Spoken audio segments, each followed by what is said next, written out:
اللہ تعالیٰ کی ذات عالی سے براہ راست استفادہ کے لیے اللہ تعالیٰ کے اوامر کو حضرت محمد صلی اللہ علیہ وسلم کے طریقہ پر پورا کرنے کی غرض سے اللہ والا علم حاصل کرنا، یعنی اس بات کی تحقیق کرنا کہ اللہ تعالیٰ مجھ سے اس حال میں کیا چاہتے ہیں۔ اللہ تعالیٰ کا ارشاد ہے، جس طرح ہم نے کعبہ کو قبلہ مقرر کر کے تم پر اپنی نعمت کو مکمل کیا، اسی طرح ہم نے تم لوگوں میں ایک عظیم الشان رسول بھیجا جو تم ہی میں سے ہے۔ وہ تم کو ہماری آیات پڑھ پڑھ کر سناتے ہیں، تم کو نفس کی گندگی سے پاک کرتے ہیں، تم کو قرآن کریم کی تعلیم دیتے ہیں اور اس قرآن کریم کی مراد اور اپنی سنت اور طریقہ کی بھی تعلیم دیتے ہیں، اور تم کو ایسی مفید باتوں کی تعلیم دیتے ہیں جن کی تم کو خبر بھی نہ تھی۔ رسول اللہ صلی اللہ علیہ وسلم سے خطاب ہے، اللہ تعالیٰ نے آپ پر کتاب اور علم کی باتیں نازل فرمائیں اور آپ کو وہ باتیں سکھائی ہیں جو آپ نہ جانتے تھے، اور آپ پر اللہ تعالیٰ کا بڑا فضل ہے۔ رسول اللہ صلی اللہ علیہ وسلم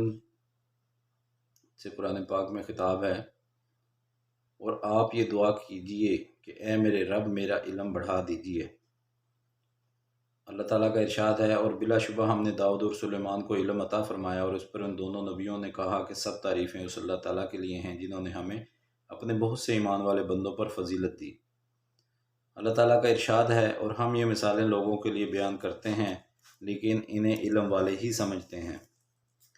اللہ تعالیٰ کا ارشاد ہے، بے شک اللہ تعالیٰ سے ان کے وہی بندے ڈرتے ہیں جو ان کی عظمت کا علم رکھتے ہیں۔ رسول اللہ صلی اللہ علیہ وسلم سے خطاب ہے، آپ کہہ دیجئے کہ کیا علم والے اور بے علم برابر ہو سکتے ہیں؟ سورہ الزمر میں آیت نمبر 9 ہے یہ، اس کا ترجمہ ہے۔ رسول اللہ صلی اللہ علیہ وسلم سے خطاب، اللہ رب العزت نے فرمایا کہ آپ کہہ دیجئے کہ کیا علم والے اور بے علم برابر ہو سکتے ہیں؟ اللہ تعالیٰ کا ارشاد ہے، ایمان والو جب تم سے یہ کہا جائے کہ مجلس میں دوسروں کے بیٹھنے کے لیے گنجائش کر دو تو تم آنے والے کو جگہ دے دیا کرو، اللہ تعالیٰ تم کو جنت میں کھلی جگہ دیں گے۔ اور جب کسی ضرورت کی وجہ سے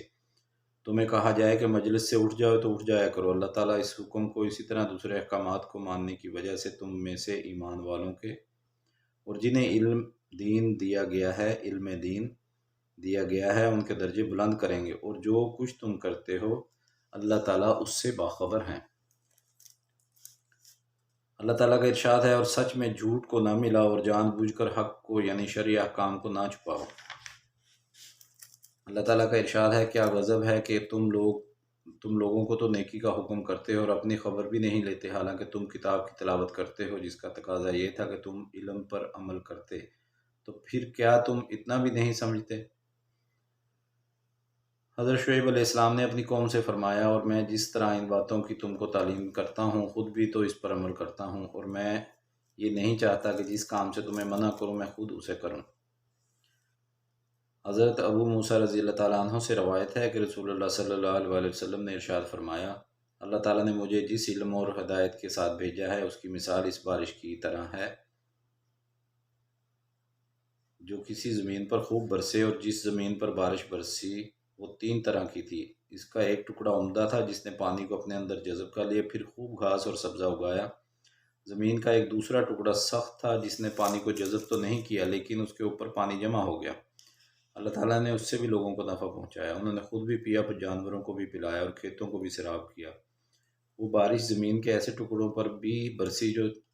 چٹیل میدان ہی تھے، جس نے نہ پانی جمع کیا اور نہ ہی گھاس اگائی۔ اسی طرح لوگ بھی 3 قسم کے ہوتے ہیں۔ پہلی مثال اس شخص کی ہے جس نے دین میں سمجھ حاصل کی، اور جس ہدایت کو دے کر اللہ تعالیٰ نے مجھے بھیجا ہے اللہ تعالیٰ نے اسے اس ہدایت سے نفع پہنچایا، اس نے خود بھی سیکھا اور دوسروں کو بھی سکھایا۔ اور دوسری مثال اس شخص کی ہے جس نے خود تو فائدہ نہیں اٹھایا مگر دوسرے لوگوں نے اس سے فائدہ حاصل کیا۔ اور تیسری مثال اس شخص کی ہے جس نے اس کی طرف سر اٹھا کر بھی نہ دیکھا اور نہ اللہ تعالیٰ کی اس ہدایت کو قبول کیا جس کے ساتھ اللہ تعالیٰ نے مجھے بھیجا ہے۔ حضرت عثمان بن عفان رضی اللہ تعالیٰ عنہ سے روایت ہے کہ رسول اللہ صلی اللہ علیہ وسلم نے ارشاد فرمایا، تم میں سب سے بہتر شخص وہ ہے جو قرآن شریف سیکھے اور سکھائے۔ حضرت بریدہ اسلمی رضی اللہ عنہ روایت کرتے ہیں کہ رسول اللہ صلی اللہ علیہ وسلم نے ارشاد فرمایا، جو شخص قرآن شریف پڑھے، اسے سیکھے اور اس پر عمل کرے، اس کو قیامت کے دن تاج پہنایا جائے گا جو نور کا بنا ہوا ہوگا، اس کی روشنی سورج کی روشنی کی طرح ہوگی۔ اس کے والدین کو ایسے 2 جوڑے پہنائے جائیں گے کہ تمام دنیا اس کا مقابلہ نہیں کر سکتی۔ وہ عرض کریں گے یہ جوڑے ہمیں کس وجہ سے پہنائے گئے؟ ارشاد ہوگا تمہارے بچے کے قرآن شریف پڑھنے کے بدلے میں۔ حضرت معاذ جوہنی رضی اللہ عنہ سے روایت ہے کہ رسول اللہ صلی اللہ علیہ وسلم نے ارشاد فرمایا، جو شخص قرآن شریف پڑھے اور اس پر عمل کرے، اس کے والدین کو قیامت کے دن ایک تاج پہنایا جائے گا جس کی روشنی سورج کی روشنی سے بھی زیادہ ہوگی۔ پھر اگر وہ سورج تمہارے گھروں میں طلوع ہو تو جتنی روشنی وہ پھیلائے گا اس تاج کی روشنی اس سے بھی زیادہ ہوگی۔ تو تمہارا اس شخص کے بارے میں کیا گمان ہے جو خود قرآن شریف پر عمل کرنے والا ہو؟ یعنی جب والدین کے لیے یہ انعام ہے تو عمل کرنے والے کا انعام اس سے کہیں زیادہ ہوگا۔ حضرت عبداللہ بن عمر بن عاص رضی اللہ عنہما سے روایت ہے کہ رسول اللہ صلی اللہ علیہ وسلم نے ارشاد فرمایا، جس شخص نے کلام اللہ شریف پڑھا اس نے علوم نبوت کو اپنی پسلیوں کے درمیان لے لیا، گو اس کی طرف وحی نہیں بھیجی جاتی۔ حافظ قرآن کے لیے مناسب نہیں کہ غصہ کرنے والوں کے ساتھ غصہ سے پیش آئے، یہ جاہلانہ سلوک کرنے والوں کے ساتھ جہالت کا سلوک کرے، جبکہ وہ اپنے اندر اللہ تعالیٰ کا کلام لیے ہوئے ہے۔ حضرت جابر رضی اللہ تعالیٰ عنہ سے روایت ہے کہ نبی کریم صلی اللہ علیہ وسلم نے ارشاد فرمایا، علم دو طرح کا ہوتا ہے، ایک وہ علم ہے جو دل میں اتر جائے، وہی علم نافع ہے، اور دوسرا وہ علم ہے جو صرف زبان پر ہو، یعنی عمل اور اخلاص سے خالی ہو، تو وہ اللہ تعالیٰ کی طرف سے انسان کے خلاف اس کے مجرم ہونے کی دلیل ہے۔ یعنی یہ علم الزام دے گا کہ جاننے کے باوجود عمل کیوں نہیں کیا گیا۔